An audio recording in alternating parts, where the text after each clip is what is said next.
Hey guys, it's just me. I just want to explain a little bit about implied probability and bookie overround.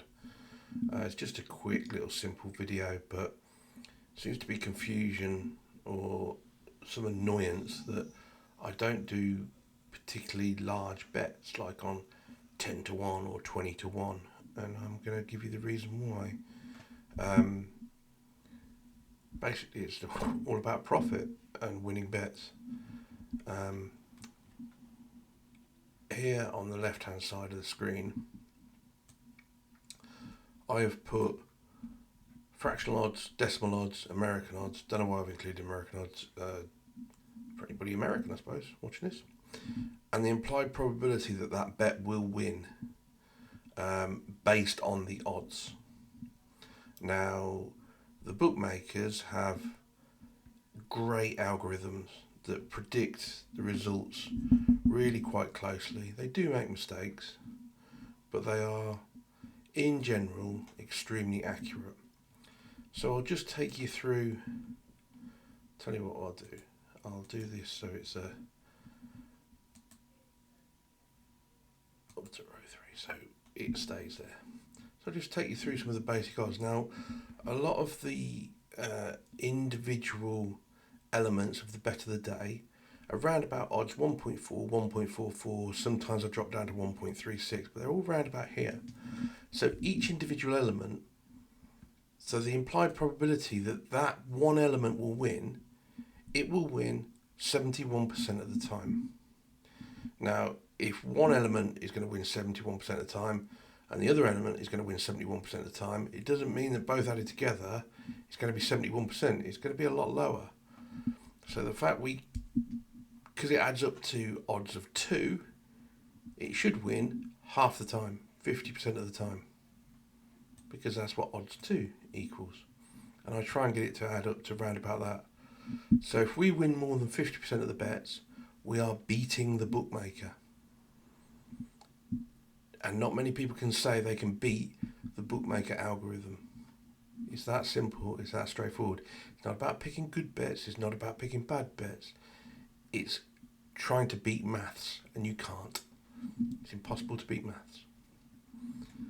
So, again, second half goals, we go from odds 1.5 all the way through. I try and get on before 1.8. But as you can see, even 1.5, you're only going to win 2/3 of your bets, 66.7%. Now again, we're hitting much higher than that because we've developed a strategy, a betting strategy that is value. And value means you are just beating the implied probability. We are actually about 80% on that. So we are winning 14% more bets than we should. And it's that simple. We've produced a strategy that not individual bets are value. Individual bets are not value. But overall, the strategy has value. So the more times you bet, the more bets you place on that, using that strategy and on that strategy, the more value you are getting and the more profit you will make in the end because you are beating the bookmaker odds. We are actually getting odds. We should be getting odds of 1.25. We're getting odds of 1.5. So the strategy is basically value. The entire strategy. It's the same as the first half goals. We try and go in between this 1.62, 1.67, which is about 62%, say. We are hitting about 65%, 65 to 66%. So we actually should be getting odds of 1.5, 1.53. The first half goal strategy, we go in at 1. It's actually 1.66, 1.64. It doesn't. I say 1.65, but most bookmakers don't hit 1.65. They jump from 6.4 to 6.6. So around about here. So we've got about a 6% value, implied value on those bets for the first half goal list. So the two main strategies we use, second half goals and first half goals, both strategies are value. as you can see, as you go up, the bookmaker says implied probability at evens is 50%. Now, if we go up and we're putting a big bet on, 10 to 1, again, 9% implied probability at 10 to 1. So you're only going to win 9% of your bets. So if you place 100 bets, you're going to win 9 of them. And that will make you break even. And you're trying to beat maths. Now you can, if you can get value bets that add up, and the value is, say, the implied probability is, I don't know, 12%, you think it's going to win 12% of the time. It's still only 12%, you're still only going to win 12 out of 100 bets. But because you're betting at 10 to 1 and you win 12% instead of 10% or instead of 9%, you're going to make profit over time. But it's all about over time. Individual bets can win, lose, do whatever. An individual bet does not matter. It's the sequence of bets, it's volume of bets, it's making sure that strategies or bets are what we call value bets, making sure we are beating the odds offered by the bookmaker. We should really, be betting at 1.25, but we're not, we're betting at 1.5, getting value, excellent. I will just go through why these aren't accurate. So for example, what I use there, evens. Well, let's use, let's use evens.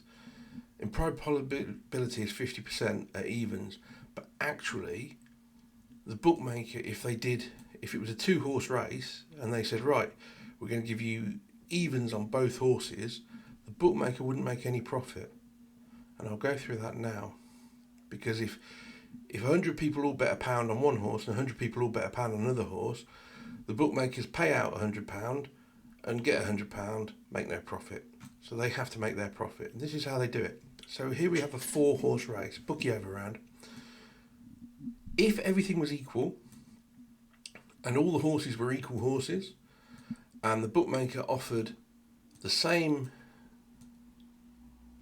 odds on all 4 horses, because each one had 25%, and then a person came in and bet £100 on horse 1, someone bet £100 on horse 2, horse 3, horse 4, etc., etc., then the bookmaker would receive £400 because people have come in and bet on them. Now, if the odds are 3 to 1, decimal 4, they would pay out £400. There's no profit for the bookmaker to do that. They have to have a book that is unbalanced. This is a balanced book, therefore they would make no profit. No good for a bookmaker who's in business to make money. So what they would do is they have to apply something called the bookie overround. Now, as you can see here, we've got the odds have changed. I've taken them from decimal 4 to decimal 3.75. Each horse still has exactly the same chance to win as the other horse. As horse 1 has still got the same chance to win as horse 2, as horse 3, as horse 4. This time the implied probability goes up slightly, because we're saying decimal 3.75, they've got a better chance of winning. Well, they haven't. They've still got 25% chance of winning because they're the same horses. They're exactly the same, no difference between them. But because the odds have gone down, the probability of that horse winning has gone up. Now, if the 4 people came in and bet £100, the bookmaker takes in £400. One of the horse wins, and the bookmaker pays out £375, and they would make £25 profit. They've bought in 400, paid out 375. That's how they make their money. They do not give you fair odds. So, to beat the bookmaker, you not only have to beat what you would call the fair odds, you have to beat their odds, where they are going, no, we're not going to give you odds 4, we're going to give you odds 3.75. So if you ever see a bet that's at evens, I can guarantee you that that horse, that team, that whatever the bet is, that is not 50% chance to win. It's probably more likely it's got a 45% chance to win. Much lower than the 50% that they're saying. And the overround tends to get bigger on the favourites because they're expecting more people to bet on the favourite. So the odds on the favourite, if it's 50% to win, won't be. They might give you 1.6, even as low down as that instead of 2. But that is how bookie overround and the odds work. So to beat the bookie, you've really got to be on the ball, and it just doesn't happen every bet. It's never going to happen. We're betting on football. We're betting on a game where anything can happen. Someone could get sent off. If someone gets sent off, chances of winning that game go down if it's your team that you bet on. Horses, oh Jesus, they can do bloody anything, can't they? You can hit a fence and fall over or whatever. The jockey can come off. Anything can happen. So, to bet on sure winners is impossible. No such thing, unless the match is fixed. But we're never going to find out about fixed matches. We haven't got the millions of pounds to put into it to bribe players, etc., etc. And anyone you see on Twitter, Telegram, or whatever saying, yeah, sure match, blah blah blah, talking total bollocks. They are talking absolute rubbish, and you are just about to get ripped off. That's a totally different video though. I can go into how that works one day if you like. But this is basically just a nice quick video on how the bookies make their profit, on how they overround, and what the odds actually mean. I mean, to be fair, if you're betting on odds 1.4, you think, oh no shit, that's going to win easy. I mean, it's still only got a 71% chance to win. That means 30% of your bets are going to lose. I mean, that's quite high. You're only going to win 70 out of 100. And in fact, it's less than that because the actual odds will probably be nearer 1.5 or 1.44 because of the bookie overround. So yeah, they're going to lose. They're going to lose, a fair percentage of the time. I mean, we are betting at roughly evens most of the time. So yeah, 50% of the bets. And I think you'll find bet of the day, because I'm picking what I believe are value bets, we are winning slightly more than 50% of the bets, which means over time profit. And it is that simple. Just trying to beat the bookie, which is practically impossible, and you won't get it from any of these free tipsters on Twitter or anywhere like that. They're just absolute criminals. But I've already made a video on that. Go and watch it. Cool.